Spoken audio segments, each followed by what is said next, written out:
Off you go. So I'm Alison. Yeah, I'm the archivist at St Peter's College, and I'm also a medievalist. So that's why I thought this today would be a great day. And so first, I was going to tell a little bit about the difference between archives and libraries. So archives tend to hold primary source materials, so libraries tend to hold the books, and we basically hold everything else. So compared to when, say, academics have to specialize in one type of material or one subject, archivists are expected to be generalists. So I've basically worked on materials from 8th century, like pre-conquest charters, up to born digital videos made for social media and things like that. So that's the kind of materials that we look after. It's all types of kind of born digital physical primary sources, which is great. And then how did I get into archives? So my experience is I did my undergrad degree in English and history at Glasgow University, and I had a module on manuscripts that made me want to do book history. So I took the master's course at UCL in London on history of the book with Latin and paleography and codicology as my main subjects, and I stayed on and did a PhD in book production at the University of Paris in the 13th and 14th centuries. And from there, I really wanted to work in special collections. So during my PhD, I interned at various places, so I'll tell you about that in a second. But my first full-time role was, I'm like, what is it? Let me see what I did. So from 2016 to 2018, I worked at the British Library as the digitization and web officer for the Polonsky England and France 700 to 1200 project, very catchy name, where we digitized 400 manuscripts at the British Library that were made in England and France between those years, and we were partnered with the Bay in Paris. So what I did was I did all the digital work for the project, with the photographers and conservators, worked on the manuscripts, get them digitized, get the records online, built the website for the project, and then my next role from 2018 to 2021, I was the assistant archivist at Canterbury Cathedral, which was really fantastic.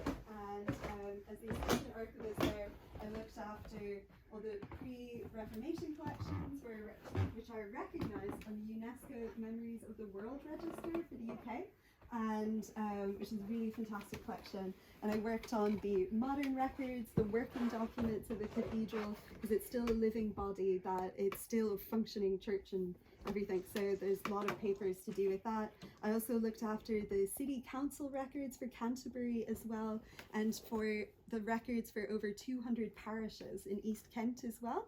So it's working really closely with church wardens and things to advise them on how to store their records, how to bring them into us. And I also, as a medievalist, did a lot of teaching with the University of Kent Medieval and Early Modern Studies group. So I helped to set up displays of manuscripts for classes, as well as teach paleography with David Rundle, that I'm sure a lot of you know. And for that, I'm also an honorary researcher there, which is really, really fun. And I do a lot of research still on Canterbury materials. And then for 2021, I was the project manager of a digitization project at Trinity College Dublin Library as well, on a manuscript project, which was really fantastic. And it was called the Manuscripts for Medieval Studies project, because they were all manuscripts involved in teaching paleography and book history there. And so I managed the photographer and the conservator and did all the catalogue records, and we did blog posts. And because it was during lockdown, we did a lot of online teaching. So I set up transcription activities online between Trinity and Kent and other places, which was really, really fun. And now I'm the archivist at St Peter's, which is really great.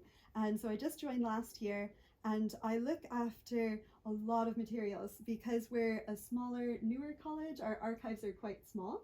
So I look after the archives of the college, current records management, the art collection of the college, which also holds one of the largest private Bloomsbury Group collections of art, as well as foreign digital records and all the silver and chattels of the college as well.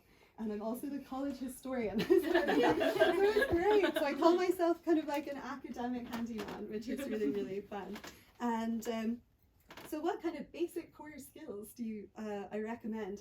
So absolutely, medievalists are in demand in archives. And we were talking about this with the other college archivists today at the history fair, that just having Latin and paleography and other medieval languages is just so incredible and so useful, because a lot of archivists aren't actually specialists in any subjects.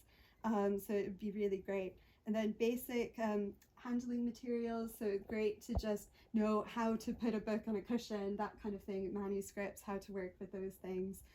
IT skills are incredibly important. So the building block, I say, of my universe is MS Excel. So everything is based on a spreadsheet.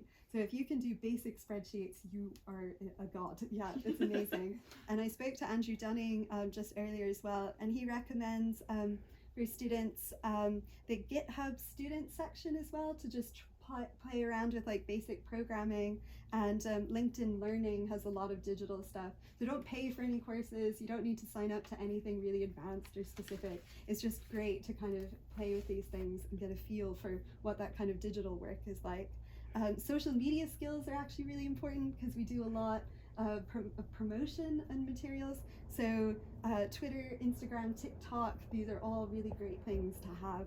And absolutely front-facing work. So a lot of people think we hide in our dusty little corners and work on things all day. That's the dream, and we never do that. So we're always like giving talks, giving tours, working across teams, across colleges, external institutions. So any sort of basic front-face experience is great. So that includes like just giving presentations at things is really wonderful. If you have any customer service experience dealing with the public, it's really great. So like gallery tours or event planning and things, it's all really great skills that people look out for. And the number one skill as well is just being enthusiastic. So people are like, yes, come learn, this is so exciting. So that's really, really good, is just being like, yes, I'm really passionate about this and happy to learn more. Then people would be like, come on in, this is great. And so how I recommend kind of basic things you can do to see if you're interested in archive work is kind of trying to integrate collections into your studies as well. So a lot of medievalists don't really work with primary source materials. They'll look at editions and things like that. So we definitely say engage with the primary source materials.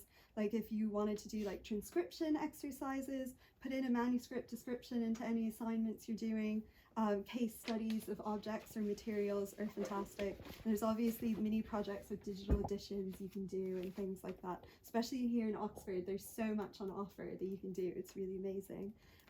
Also, Chris Fletcher is always looking for people to do Friday coffee morning presentations of their work at the Bodleian. So those basic presentations are really amazing. If you wanted to maybe do it as a group or individual, I think something like that would be really fun. And definitely get in touch with your college archivist, and they'd love to hear more if you'd like to do like a pop-up display or transcribe anything for them. That's a fantastic project, and all the medieval colleges are really looking for that kind of stuff, so we'd love to have more people interested in that. And I also say, you know, blog posts for other places like Teaching the Codex site, always looking for suggestions from people for new ideas, and other kind of blogs around town. And if you're funded, your funding body may actually pay for work experience. So a lot of my PhD friends have done like placements at the National Archives and other institutions that have been funded for 2 or 3 months. So that's always really great as well. And now just getting work experience. Yeah, if you're interested. So as I said, during my PhD, I did a lot of short-term placements with institutions in the UK and Ireland, because I'm also half Irish. And so it doesn't actually matter where you get your first general experience, because you're doing the same basic exercises and getting the same experience of just handling materials, listing things, playing with software and stuff. So I did my placements with the London Mathematical Society, the UCL Special Collections where I was a student, Archbishop Marsh's Library in Dublin, and the Irish Architectural Archives, which was really fun. And what you can do is, I have a handout at the front where we add where volunteer and work experience placements are advertised. And a lot of things I did was I just shot people emails and said, hi, I'm interested, like, do you have anything going? And people might give you a week or two or a day week somewhere, and that's just fantastic experience. And definitely there is volunteer places are very flexible, so they'll work around your student schedule, especially when you have assignments due and things like that. And that's why just look for something I think is convenient to you to get to and that works around your schedule, so it doesn't actually matter where you are for those. And for paid internships, there are formal training schemes like the Bodleian Digital Archivist scheme, that's for 2 years, that also pays for your course, which is fantastic. And these are quite competitive, so it's always good to build up some experience in smaller places first, and then you can apply for these kind of year-long placements. And then you can also look outside academia for placements as well. So when I was a PhD student, I couldn't find any humanities training in digital skills. So I actually got a job with a corporate firm as their junior digital archivist to just have a play with their systems and things like that. And that experience helped me get my British Library job. And I was also in the Irish Civil Service for no reason for a bit. And that experience was really great, just getting my head around giant spreadsheets and things like that. So all those skills actually you can just build up in different areas, which is really lovely. And so that's what I was going to say as well. If anyone ever wants help in writing a non-academic CV or a cover letter, just let me know and I can read over things for you. So that's no problem whatsoever. And if you try everything out, you really want to be an archivist, you have to do a professional qualification. So that's kind of just a big thing. That so it has to be recognized by the Archives and Records Association. So we're kind of like lawyers, but not as well paid, and so which is great. And so if you're a MA student, you probably need to do the full MA course. But if you're a PhD student, you already have a lot of research experience. You just need the diploma as well. And I did mine at Aberystwyth University by distance learning while I've been working full time, and it's an amazing course, and it's one of the only ones with a manuscript, like medieval module. So I really liked my course, and it was really great. And Heather could say like UCL is another great archives and library centre. But there's 4 other places as well you can do them too. So it's University College Dublin in Ireland, University of Dundee also has distance learning, Glasgow and Liverpool. And so it doesn't matter where you get your course as long as it's just recognised by the society. And then I was going to touch on, which I have in my handout as well, that if you like archives but have great handling skills and are quite dexterous and interested in science, maybe you'd like to be a conservator. So there's a lot of amazing training programs for conservators, and a lot of my good friends are conservators, so I can give you tips on how to get in touch with those societies and things. There's also loads of jobs going in digital photography and who specialise in photographing and handling rare materials as well. So that's its own specialist kind of stream. And bigger collections and libraries all have learning and education teams and social media teams and things, so there's loads of different types of roles in these collections. So that's really great, and that's all I had to say. And so if you have any questions, yeah, do let me know. So it's really good. Yay, thank you. Want to do questions now, or should we do questions together at the end? Together at the end, Together at the end, because I should we think do? we'll Yeah. probably have Then we have crossover. Yeah, absolutely. Cool. Everybody It's not can think over. about it. Yeah. I also have notes on my life. Those are great. So again, I'm Heather. I'm the graduate trainee library assistant here at Teddy Hall, which is a very catchy title. What is a graduate trainee library assistant? Might be a good place to start. As Alison was saying about archives, similarly with libraries, there are actually lots of different routes into libraries, and a graduate traineeship is kind of one of many.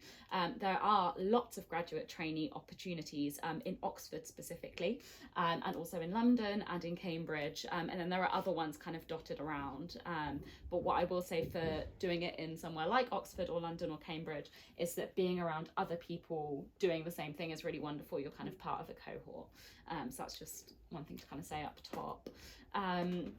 A graduate traineeship, which is what I'm doing, is generally a 1-year position. Sometimes they're 2 or even 3 years. My position is 3 years, for example, here. And it's essentially a kind of general introduction to libraries. And so you are what is quite often kind of referred to as a library assistant. And I'll talk a little bit about what my work actually entails in a moment, but you're kind of a jack of all trades. You do little bits of kind of supporting researchers, you do kind of customer facing, student facing stuff, working the front desk, that kind of thing. You get to put together exhibitions like this one, handle materials. It's a real range of stuff, and it's not kind of a formal qualification. The graduate traineeship itself, that's something separate, but just if you are looking into libraries and thinking, what is this graduate traineeship, that's what it is. So going backwards, as I said, before I was a trainee, I was a medievalist, and before that I worked in London, and before that I studied English. So I've done a few different things, and if you've ever been to another talk led by a librarian, a lot of them will say, I had no idea I was going to be a librarian, and then I found my way here. My experience of kind of discovering I wanted to work in libraries was when I was doing the master's course in medieval English literature, which I don't know if some of you are doing, possibly, maybe not. While I was doing that work, I was working part-time in St Hilda's College Library, just kind of earn some extra money while I was doing my master's, and I knew that I didn't want to go back into kind of like agency corporate work, which is what I'd been doing in London, but I had been working in education, so I'd been doing business development, which is a fancy way of saying convincing people to spend their money with you, for like creating education programs, outreach programs, stuff like that. So we'd worked with a lot of heritage organizations, and I kind of thought, oh, maybe that's something that I want to work with, kind of, you know, heritage charities, museums, that kind of thing. But the more I looked into it, the more I kind of kept coming back to library work as something which was really bringing together all of the things that I was interested in.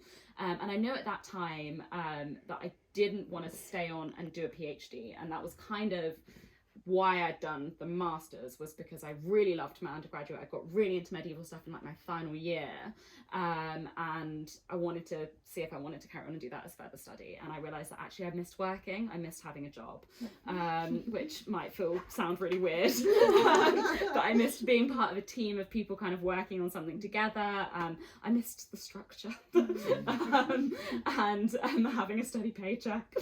So there were, you know, there were practical factors which meant that I thought, actually, I want to do something academic adjacent that isn't kind of purebred academia, and that's sort of how I ended up in libraries.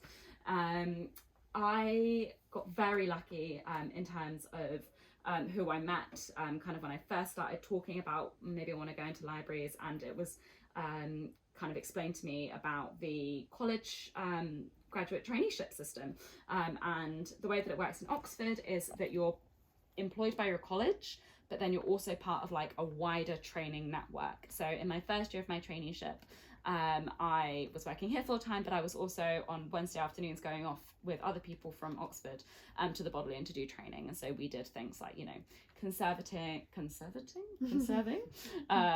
with the Western. We did some, you know, digital archive stuff.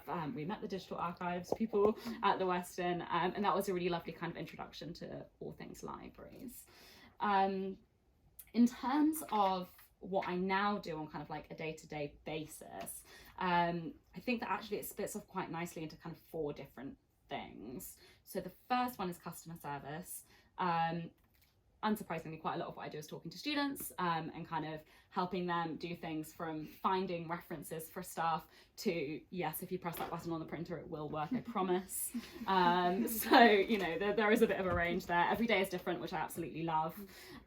Collections management. So this is kind of, we do a lot of work from reading lists, which is really interesting. Actually, it's fascinating learning just what other people are doing. And also, you know, with my kind of little medievalist brain, I get overexcited about like new publications and things like that. And so it's wonderful to be able to kind of get access to that as they're coming in and see what's being published, see how scholarship is developing. It's really exciting, as well as kind of keeping a generic eye on what we've got in. You know, is there really old stuff? Is there stuff that's now out of date or maybe offensive and things like that? And that's something that we kind of keep an eye on and have an open conversation about how we manage that kind of stuff. The third thing is library management. Discipline. I have to be the strong arm of discipline in the library, as I'm sure you can tell. So there is that side of it of like, please don't bring in cups. And then there is kind of the other side of it, which is like shelving and making sure the reading room is managed. And I'm sure you've all been readers in reading rooms. And again, that can actually be really exciting, you know, seeing what people are working on, particularly when they're in a space like this. When we have researchers come in to look at something specific, putting that kind of thing together for them is also really wonderful. You know, we will get emails from people saying, what do you have in your old library on? I think one of the most recent ones was kind of like 16th century France or something like that. And so, you know, it's these kind of random bits and pieces that come in, which is really fascinating. And then the final thing is obviously events and exhibitions. So doing things like this, putting stuff together. I have to admit, this wasn't put together by me. This was put together by our librarian, James Howarth, who's wonderful, and has put together so much stuff to do with the coronation, including dealing with the display case here. And so something that I didn't quite realise, both the kind of, I had more than I expected, but so much less than I realised I needed, if that makes sense, when it came to handling materials. So as a medievalist, I had done bits and pieces of handling manuscripts, and kind of looking at some like very early printed material, but I hadn't looked at anything later than probably around kind of 1550. And so then suddenly getting a chance to interact with kind of later printed work was really interesting, and challenging. You know, the all kinds of different materials and things that come together with that, but also just having some confidence when you go into a library and knowing, you know, okay, I'm not going to go in and just like touch the pictures or the text, which people do. And so, you know, you guys will have a head start on all of that kind of thing. That's our bell. That, yeah, that's The rope runs through here. Yeah, it means chapel's about to start. So a few different ways to kind of get experience and routes into library if you're thinking that actually this is something that might be interesting. One is obviously doing volunteering. So get in touch with your college librarians. Most librarians are really lovely people who just want to kind of, you know, get more people into the library. Find out whether, you know, there's an opportunity for you to maybe shadow them for a day, or to just chat to them about what their work actually entails, to kind of have a bit of a Q&A session. They'll all be very happy for that, I'm sure. Have a look, as Alison said, we've got some resources at the back, so have a look on those websites, do a bit of exploring, see if there's something you can get experience. Part-time library work. These kinds of positions do really vary. Sometimes you will be sat on a desk for kind of 3 hours at a time, and that is kind of what you have to do sometimes in order to then go on and do the more exciting thing. So there is a little bit of that kind of give and take. Invigilating is a word you might hear a lot. Just because I didn't really realise what it meant, it just means reading room management. It is kind of hovering as people are going to touch something that they really shouldn't touch, and kind of making sure that everyone is behaving themselves, that discipline side of it. So that is something that you're more than qualified to do. So do sign up for any of those kinds of jobs for sure. Once you are in the library world, in order to progress, so as I've said quite often, this phrase library assistant, so there is a very important distinction between the word library assistant and the word assistant librarian, and that word librarian people get quite protective over, because what it implies or what it tells you is that you've done a professional qualification in librarianship, or in library and information studies, as it's usually called. LIS is a phrase you'll see a lot, but again, this is on the resources. As Alison said, you can do it as a diploma or as an MA. I think some places actually offer it as an MSc, because they call it Library and Information Sciences, but Masters or Diploma. Similarly, you know, if you've got a DPhil or PhD, then the diploma will probably be fine. If you have got the Masters, then doing the Masters. I have to admit that I was dismayed when I realised I was going to have to do another Masters, but I'm doing it part-time, and I'm really enjoying it, and it's great to meet other librarians. So I was at Oxford as an undergraduate, then came back here as a Masters student, and then I've worked here, so my only experience of libraries has been Oxford College libraries and the Bodleian, and so it's been really great to kind of meet other people. And so I didn't realise that law librarians exist, you know, and it's a very specific job, which is really interesting. And, you know, they do a lot of kind of research on behalf of the barristers and things like that, finding old cases, helping them reference, stuff like that. It's really valuable work. Public librarians is a whole other kettle of fish, and they do something completely different, you know, and there's all these kind of different iterations of what it means to work in a library, which has been really fascinating. I should say that my position here at Teddy Hall, I'm exceptionally lucky that, as I say, it's a 3-year position, and my Masters is funded. This is quite unusual, but it is something to look out for when you're looking at library jobs. If you can see that they're going to, you know, give you the flexibility to do the Masters part-time while you're in your position, or they're going to support you with the funding, it's something to ask about, it's something to be open about, and particularly as I'm sure most of you may have already used a postgraduate loan in order to do qualifications, you know, it is just something to keep in mind. I'm very happy to talk to anybody about that kind of like practical practical side of it. But the moral of this story is that actually my library masters is quite fun, and it is enjoyable and it is fascinating. You get really great opportunities to, you know, see other special collections. I'm at UCL and actually took a module in health librarianship, which was really interesting, again, because I just wanted a bit of experience as to what libraries look like in kind of other sectors. Yeah, however, why you're all here, why does being a medievalist help? Does it make any difference to my life as a librarian? The answer is yes. A thing that makes you really valuable as a librarian is having a kind of specialist. So at the moment, I'm in a really early career stage. I've been at Teddy Hall for 18 months, about that, which is how long I have been a library assistant. And so at the moment, I'm still doing that kind of general skills building up kind of thing. But something I'm very aware of is that I'd love to be able to specialize kind of further down the line and really kind of bring those skills together and say, yeah, you know, I have this background in medieval things. I know what I'm looking at. I know what I'm talking about. And, you know, even just having a basic understanding really does kind of put you in a different position, which is really exciting. As I've said before, and similarly, you know, you've got a head start already on how to handle special collections. And it also means that, you know, when you're looking at jobs, you can genuinely be excited about what you're talking about. You know, you can say, oh, and I have looked at this thing in the library and I know that you have this connected thing and this is something I'm interested in. And, you know, interviewers can tell that, students can tell that when you're talking about the work that you've done, and I think that's really valuable.